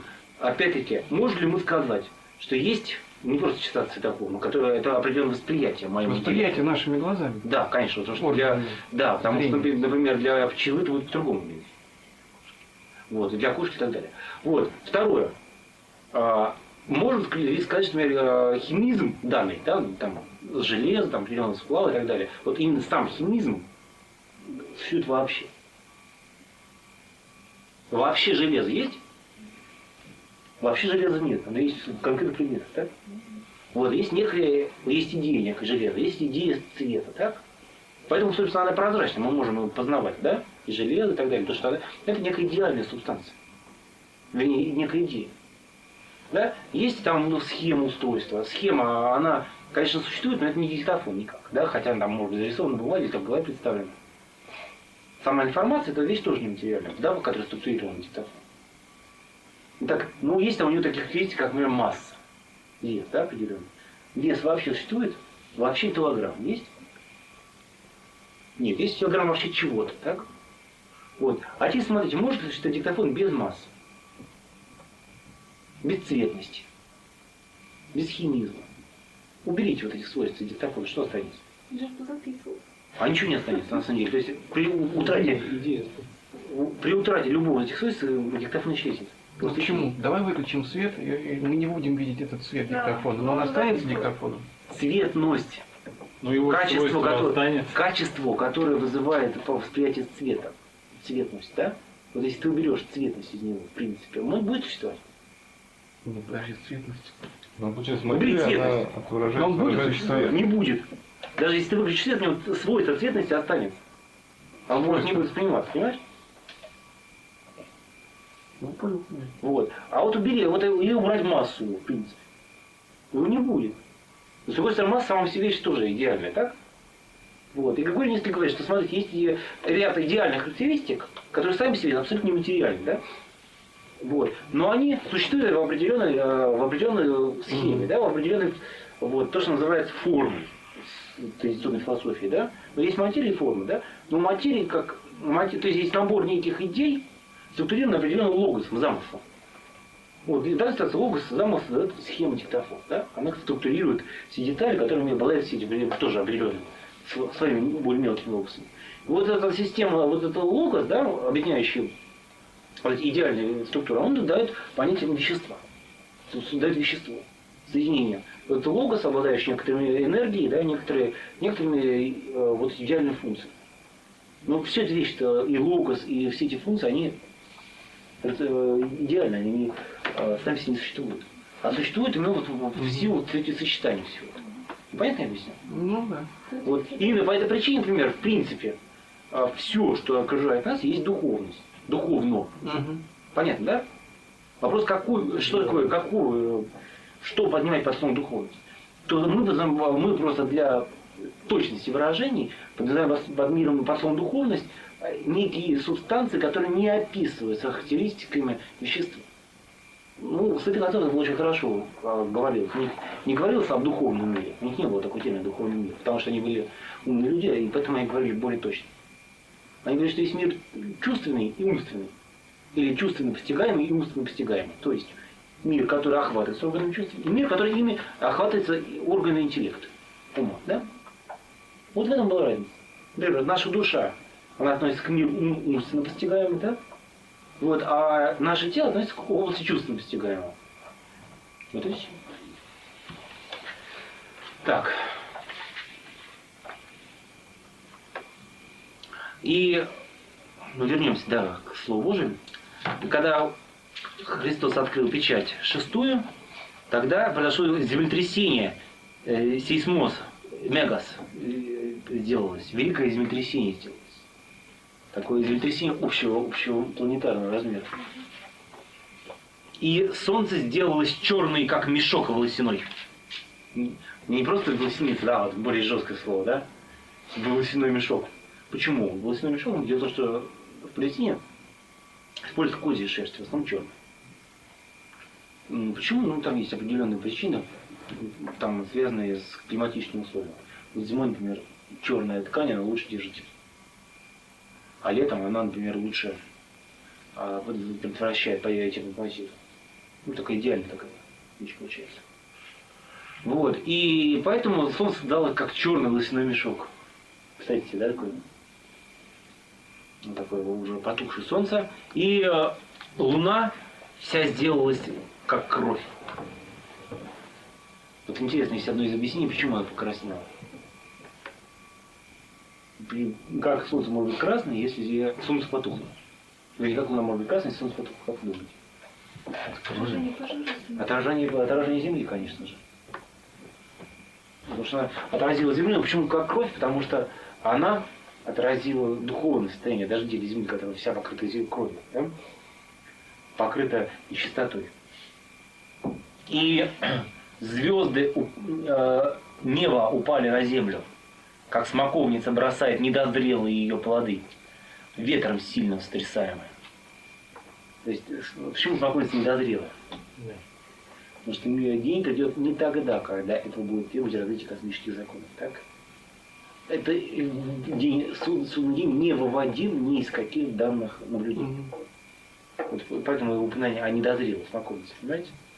Его нельзя вычислить. Нельзя там спрогнозировать, там, считать на компьютере точно до царства суда. То, что рассчитывает, там, что солнце там кончится энергия, да, погаснет там, да, через столько миллионов лет. Да. Это невычислимо, да. Это можно доказать. Да. И сегодня. Итак, и небо было отстранено, интересный вариант текста, было отстранено, как свиток сворачивающийся. И всякая гора и остров с места были сдвинуты. Представляете, как? Вот сейчас Суматра сдвинулась на 30 метров своего места. Да что? Да. Вот, Суматра. Есть такие сообщения. да. Нет, уже сейчас проверить. Сам остров Суматра или это во время землетрясения там такой сдвиг был? Я там 5-километровый? Все, он отодвинулся от того места. Слушай, Тарин скажет, что через полгода они точно посчитают. Там все. Ну, да. Но что факт тот, что там разлом произошел, все движение. Всякие. Удар был, причем землетрясение было структура, как будто кто-то изнутри давил кулаком. Но они говорят, что все последствия был именно разлом. То есть первоначально произошел разлом, Ну, как а потом все покатилось. То есть, не то, что там разлом после землетрясения. То есть, Нет. а от чего произошел разлом, вот они там сейчас А это никто, собственно, никогда не знает. теоретически там рассчитывают, что там, я что-то слышал теорию, что там кусок оторвался, да, там, мантии куда-то провалился там в ядро, там, значит, да. Значит, Но это все версия. На самом деле неизвестно причина землетрясений. поэтому А масса при- Земли, значит, изменилась, там что-то в центре, значит, ввели сейчас, в связи с этим орбита, значит, поменяется, что-то ночью. Короче, мы полетим в другую сторону вообще. Ну, вот, например, очень известная интересная вещь. Если мы возьмем древние календари, например, до 7 века до Рождества Христова, все календари дают одну и ту же длительность года. Знаете сколько? 360 дней. До какого? До 7 века до Рождества Христова. Если быть совсем точно, до 687 года до Рождества Христова.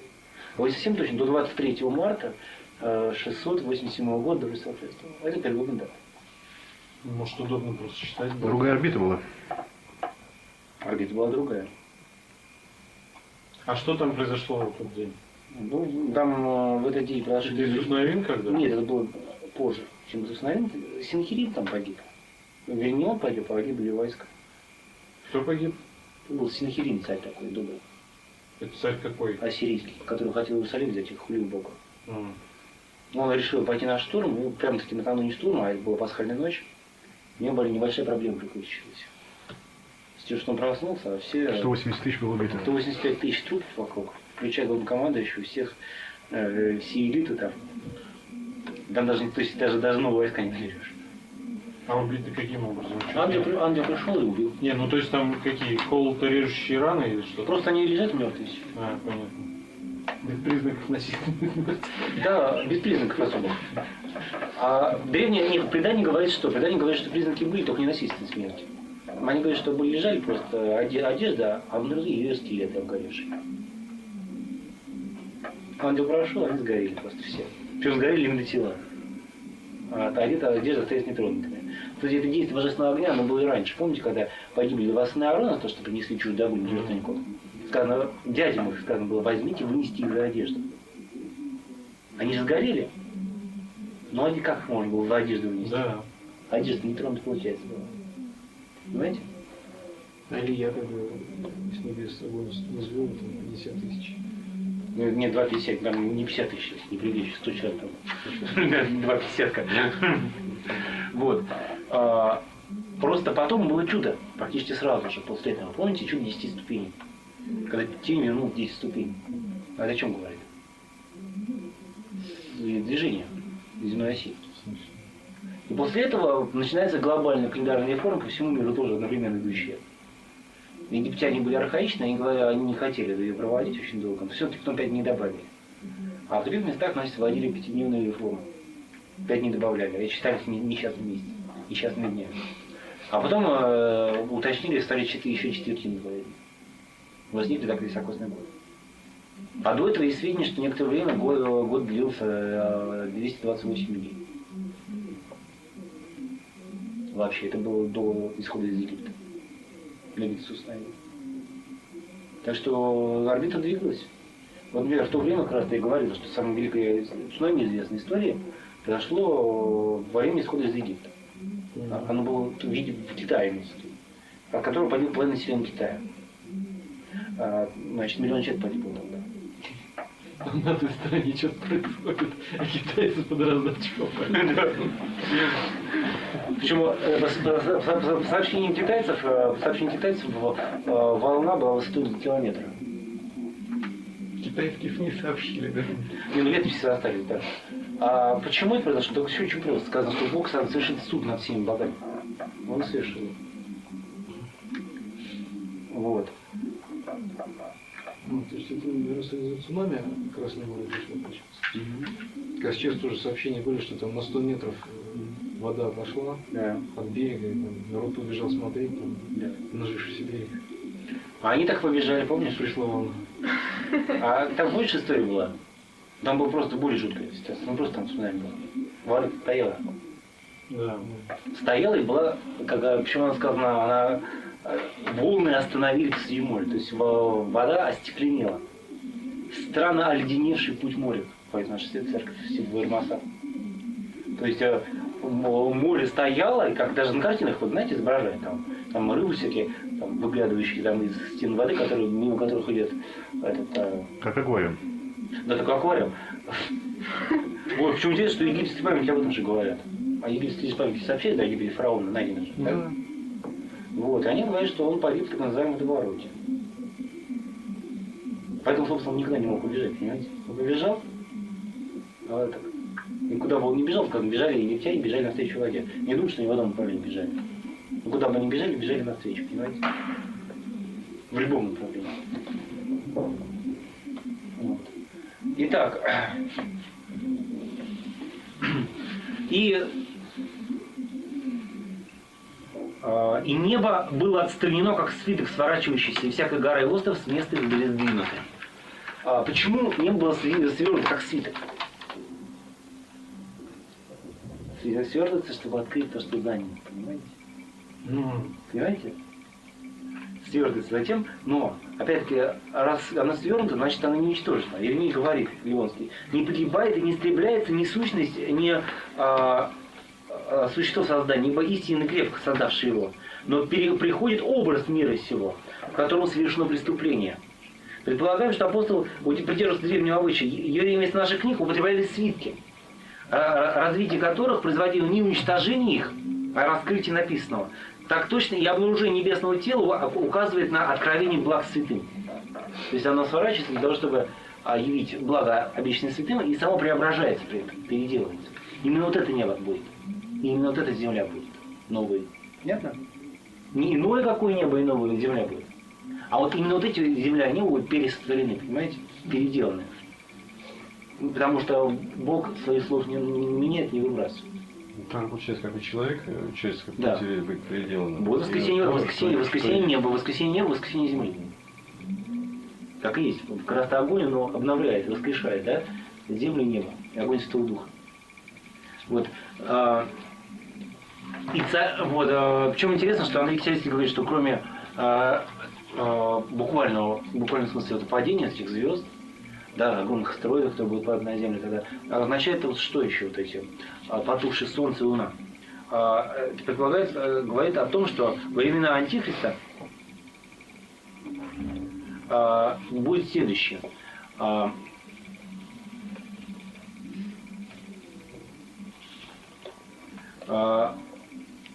Землетрясение, которое мы часто читаем в Писании, есть переменное дело, потому что выражение еще один раз я потрясу небо и землю означает, как говорит апостол, изменение колеблемого.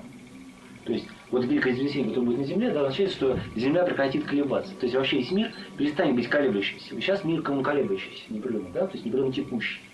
А так он станет неизменным, переделает на неизменный. Чернота Солнца и темный кровавый вид Луны указывает, как часто себе объясняет блаженный Кирилл Александрийский, на душевный мрак тех, на которых постигнет гнев Бога. А то, что пали звезды, как было писано и обманутых Антиохом и Эпифаном, означает то, что падут и думающие быть светилами мира, будучи сокрушены и поражены случившимся в то время, по причине множества скорби. Все, может быть, и приводится здесь указание смоковницы, которая при колыхании дьявольским ветром роняет плоды еще недоразвившиеся, еще не дозревшие в зное искушений и не услощенные благодатью. Ибо смоковница принимает в двух смыслах, в добром и худом. А вот чувственным же образом это все произойдет при страшном пришествии Христа. Итак, земные же цари, правители, цари земли и вельможи, и тысячники, и богатые, и сильные, и всякий раб, и свободный скрыли себя в пещеры и в скалы земли, скалы гор. И говорят горам и скалам: упадите на нас и скройте нас от лица сидящего на престоле и от гнева Агнца, потому что пришел день великий гнева их. И кто сможет оказаться устоявшим?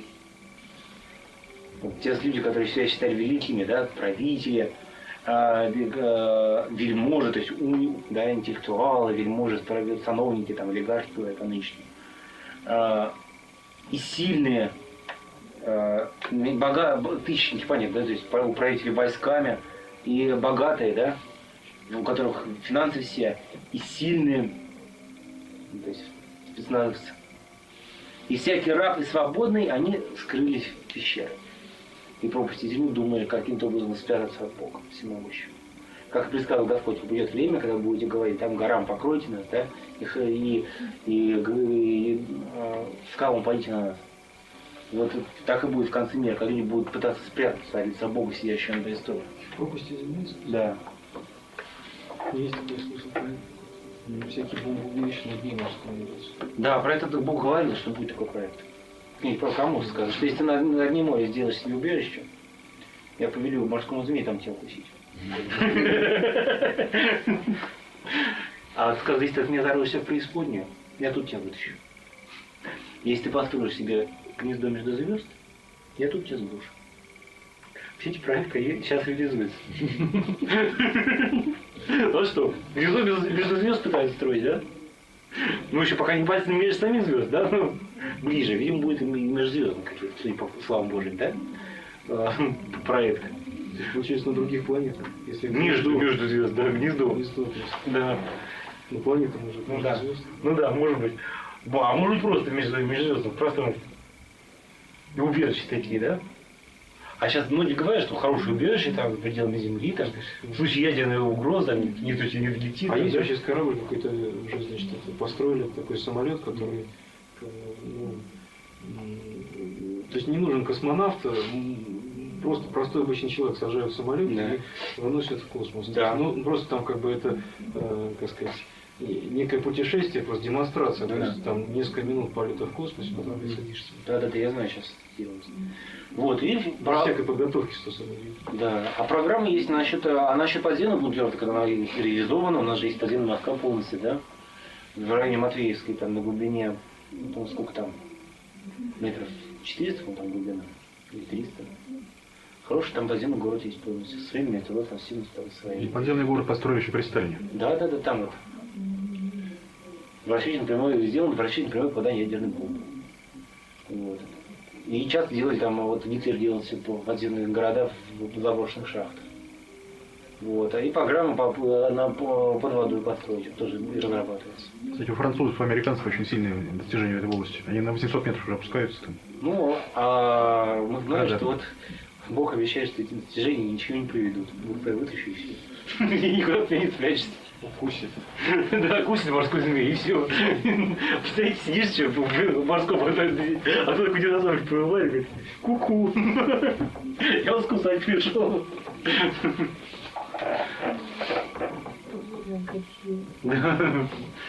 И вот,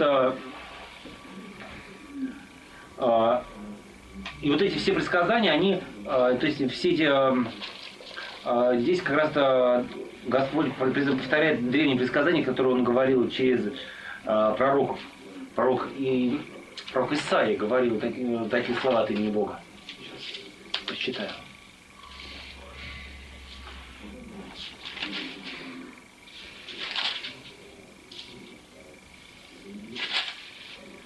И, значит, иди в скалу и скройся на землю, в землю от страха Господа и от славы величия Его. Поникнут гордые взгляды человека, и высокое людское унизится, и один Господь будет высок в тот день. Ибо грядет день Господа Саваофа, на все гордое и высокомерное, и на все превознесенное оно будет унижено. На все кедры ливанские, высокие превозносящиеся, на все дубы лосанские, на все высокие горы, на всякие возвышающиеся холмы, на всякую высокую башню, на всякую крепкую стену, и на все корабли фарсийские, и на все вожделенные украшения их. И падет величие человеческое, и высокое людское унизится, и один Господь будет высок в тот день. Идолы совсем исчезнут, и вот люди в расстеленных скалах пропасти земли от страха Господа и от славы величия Его, когда Он восстанет сокрушить землю. В тот день человек бросит кротам и летучим мышам серебряных своих идолов и золотых своих идолов, которые сделал себе. Кстати, кротам и летучим мышам, да, в пещерах. Которые сделал себе для поклонения им. Ну, по нынешнему, говорят, почти $1. И чтобы войти в ущелье гор, в ущелье скал и расселенных гор от страха Господа, от славы величия Его, когда Он восстанет сокрушит землю, перестаньте вы надеяться на человека, которого дыхание в ноздрях его. Ну что он значит? Что, кстати, во жизни точно. Прищемили и все, да? Дыхание в ноздрях вытащили и все. Что на него надеяться, да? Ну, как раз это Божье обещание на всем гордецам, что Бог сломает гордых его. Кстати говоря, оно проверено. Все люди, которые начинают выступать, обычно гордиться, Бог тогда берет и так. И ломает. Сказано, что в конце времен все люди падут, и все бесы даже падут перед лицом Христа. Знаете, да? Перед именем Иисуса поклонятся Каинам и небесных, земных и преисподних. Вопрос, как поклониться? Помните, да, мы говорили? Некоторые поклонятся то, что будет благоговение, а другие поклонятся, что будет брошено просто к ногам. Да? Мы тоже поклонятся. Вот, и вот так совершится великий день суда, который предсказан Господом. Вот сегодня мы об этом 6 печатях поговорили. Получается, мы в преддверии. Да, видишь? Но мученики уже были. Ну, еще неизвестно. А вот само падение, Что там нам еще неизвестно. а вот само падение звезд, оно будет на землю, получается, они стихии на землю назначены для света земли. Да. Вот они все падут на землю или А с неба все пустеет. значит они все падут на землю, Да. получается, все звезды. Да. А Даже светом или самой своей материей. посмотрим. Интересно, что когда будет день суда, на небе не останется ни одного жителя. Знаете, да? А вот такой просто. Оно станет полностью необитаемым. То есть жители неба придут, куда придут? На землю. На землю, да. Потому что сказано, Христос придет со всеми ангелами своими, со всеми душами.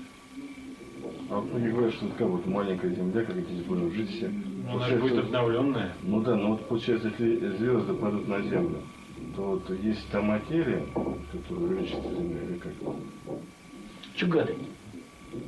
А чего гадать? Не все, Евгений Леонский говорит, что не все будут жить на земле, между прочим. Он как-то говорил. Одни будут жить на земле, кроткие, да, которые наследуют землю. Другие будут жить в Новом Иерусалиме. Вот. Третьи будут жить, причем третьего Нового Иерусалима, кстати, размером с Луной, почему мы просто часто это не замечаем. Что?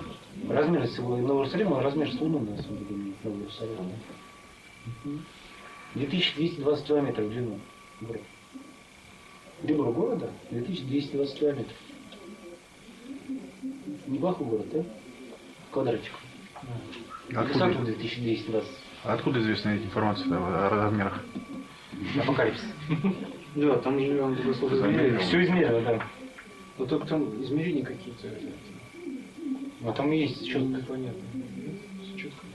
Там как та же мера, и у человека и ангела одинаковая. Я специально говорю, что мир... Сколько же он мерил? 2200. Ну, он же сам думал, духовные проблемы. Шагами. Тростью мерил. Вот. И, то есть, это не маленький городишко совсем. И... Какой-то самый такой вот начальный уровень, где жить можно. Земля. Значит, как минимум надо успеть стать кротким. Да. А некоторые будут жить в небесах, а некоторые будут жить дальше, выше неба. Звезда от звезды. Разница славит, да?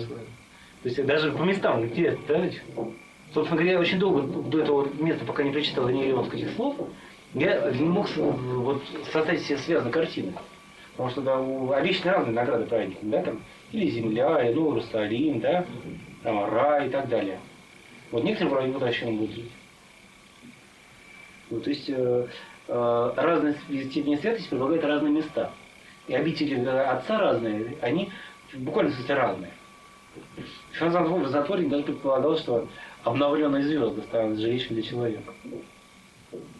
Учитывая то, что Писание прямо говорит, что праведники будут иметь возможность летать, способность полностью летать, вот, то понятно, да, теперь, что вот ограничения, которые у нас сейчас есть, да, там, что мы не можем в космосе, там, только вот, на каком-то самолете, да, или на ракете куда-то вылетать.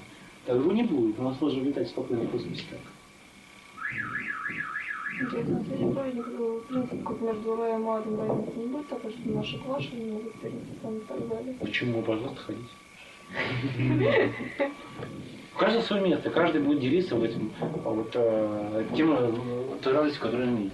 А вот еще интересный такой вот дурацкий, наверное, вопрос, как Да. всегда. Слушай. Это самое. Вот не может повторного грехопадения произойти? Почему? Потому что свобода выбора существует для выбора. Когда выбор сделан, она уже себя реализовала. Понимаете? Ну понятно. Ну как, еда все для того, чтобы наесться. Это только древние Нет, люди, ну- когда наедались, два пальца в рот и баба. Не, ну допустим, вот, ну, например, кому-нибудь в голову придет уже после этого там что-нибудь там безобразие нарушать. Откуда возьму эпилег? Скажите, Никогда его не будет, этого безобразия. Когда сейчас это, как это, святая цель, что в смысле с трех сторон, да? От демонов, от ангелов. Нет, свой привод, да. И свои. И чаще всего мы на демонские мысли. Вот, а демоны сейчас там они будут, кстати говоря, по рукам врагам завязаны и выглядят. Да. Кстати говоря, вопрос. Соответственно, мысли будут только Вдруг они ангельские. подадут сигнал ушел. Не подадут. Что-что? Не подадут. Кстати, вот интересно, в чем разница? Вот некоторые отцы церкви говорили, что праведник не увидит ада. А Ефрем Сильвер так говорил. Вопреки, кстати говоря, Слову Божию. Вот. Мусульмане говорят, что главным наслаждением после мусульманских праздников будет не только там секс там, да, и пьянство неограниченное, вот, но и на созерцание мучений грешников. Это близко садистическое. Вот тут они на земле людей любят мучить. Вот поэтому грехопадение оно и не будет возможно, и именно по той причине, что выбор завершен. Вот как раз именно поэтому суд-то и возможен, понимаете? Если иначе, если воля продолжает колебаться, то как судить? Вот. И ну все, воля фиксируется на момент смерти, дальше это то направление, которое было выбрано. Поэтому сказать, в чем заставлен, в том и суд. Вот что я хотел сегодня сказать. Спасибо большое. Так, ну чего? Кто у нас хотел что-то? Пьем шампанское? Давай сейчас сделаем.